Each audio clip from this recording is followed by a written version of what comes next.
Hello guys and welcome back to another video. So today I'm here to talk about the new and final season of Jurassic World Chaos Theory. Jurassic World Chaos Theory is one of my favorite things in the entire franchise. Seriously, I believe that just season 1 I believe that just season 1 of Chaos Theory is better than the last 3 Jurassic World movies. Like, season 1 of Chaos Theory was just perfect, like absolutely phenomenal.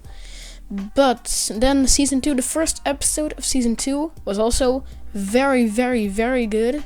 But the rest of season 2 was okay. It was okay. It wasn't the best. It wasn't as good as season 1, but still pretty good.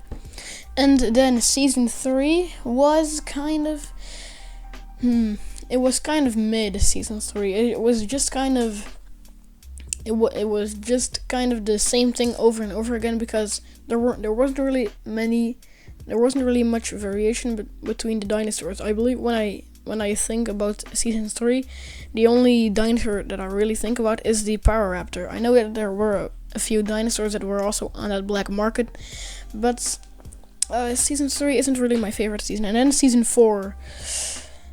I was kind of expecting season 4 to be a little bit better, so let's dive deep into it. So, season 4.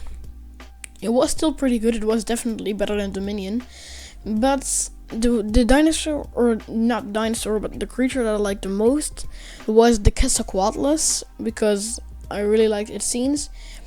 But except for the Quetzalcoatlus, there weren't really any dinosaurs that I really enjoyed. I was hoping for the Giga to kind of have a redemption after that horrible appearance in Dominion, because Chaos Theory did that with the Atrociraptor. The Atrociraptor used to be my least favorite dinosaur in the franchise, and now it's literally one of my favorites because of Chaos Theory. They really made it cool.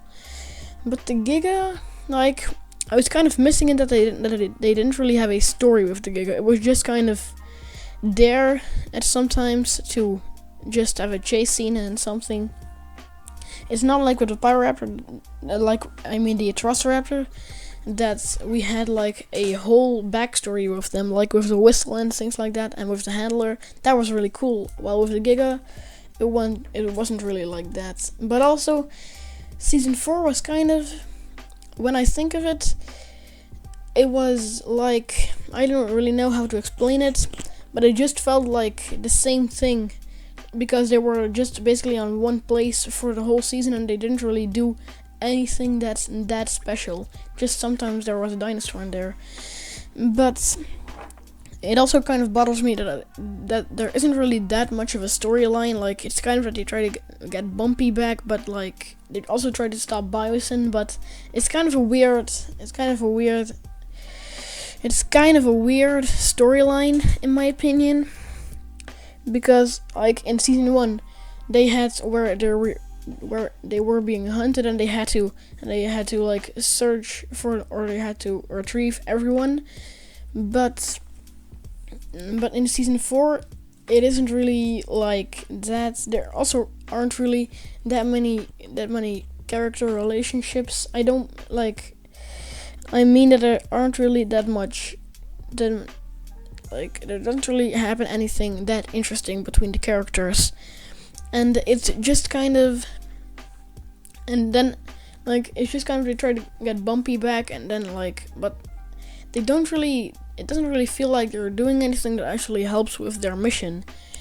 And then halfway the season, Ben gets injured, and then just the whole storyline focuses on that.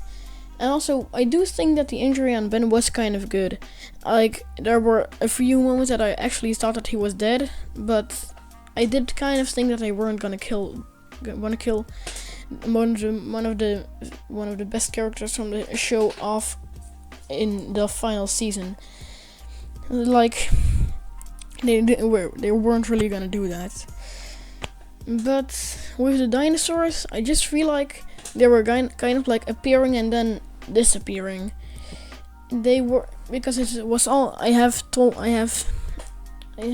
about this earlier. That was just kind of the same place over and over again, and then the Giga comes, and then they drive to another outpost, and like the Quetzalcoatl scene was pretty good, but also I kind of missed some, like, there weren't really that much deaths in the series, because in season 1 there were a lot of human deaths, but season 4 just kind of seems like more of a kids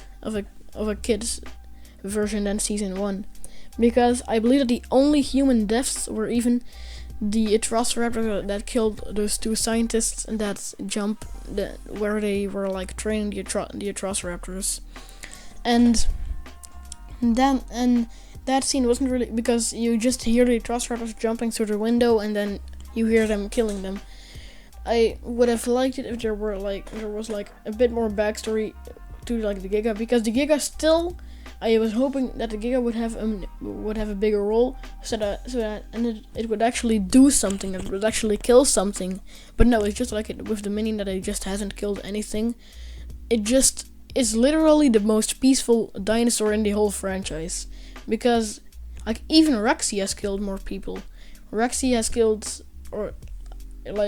also killed the Velociraptor, and yeah, she also killed Donald Gennaro and things like that.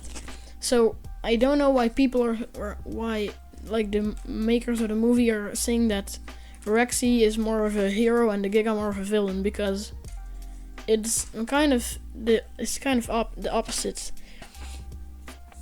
But that's kind of what I wanted to tell, what I wanted to say about the season. It was pretty good, but at the same time pretty lackluster. I would have liked it if there were also more new dinosaurs, because the first season was the only season, and the second season, where they had new dinosaurs, and they were just reused dinosaurs in the future seasons. But also the Triceratops. It appeared like in the background it is a really realistic model, but I'm just wondering, why did they make a whole new model for the Triceratops when they just barely even show it? They even had like a scene, some pretty big scenes with the Sinoceratops, where they're like ramming the truck. Why didn't they use Triceratops? They literally made a whole new model. I would have used the Triceratops so much more in that season. And also, just one more question. That whole Thagomizer from the Stegosaurus, how did it break from just one tiny swing at Ben? Like, that would have, for it to break, wouldn't it need to have way more force, and wouldn't Ben like be ripped apart if it would actually break? But yeah, that is just my own thoughts. But anyways, guys, I hope you guys enjoyed this video, and if you enjoyed it, definitely leave a like and subscribe to my channel, and I'll see you all in the next one. Bye everyone!